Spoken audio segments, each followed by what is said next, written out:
حلقتنا اليوم: وزارة الصناعة تبشر رسميا بانخفاض أسعار السيارات. أوضح محمد جبيلي الذي نزل ضيفا على قناة الشروق نيوز أن تسويق أول سيارة من فيات سيكون قبل نهاية سنة 2023 بعد الشروع في عملية التصنيع بالجزائر، وهو ما تم الاتفاق عليه بشكل نهائي مع مجمع ستيرانتيس.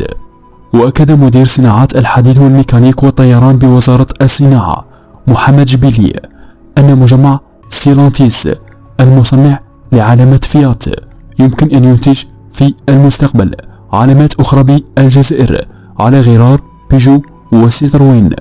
وبخصوص أسعار السيارات، الملف الذي أثار لغطا كبيرا وسط الجزائريين منذ الإعلان عن العودة إلى استيراد وتصنيع السيارات في الجزائر، قال المتحدث: أسعار السيارات ستنخفض مثل ما كانت سابقا، وحسبه فإن وزارة الصناعة سجلت 152 ملفا لاستيراد السيارات إلى غاية اليوم، وطلبات الرخص المؤقتة بلغت 21 لاستيراد المركبات، منها 13 طلبا يخص الآليات المتحركة و3 طلبات في مجال التصنيع، وأن المفاوضات متقدمة مع مصنعي سيارات آخرين.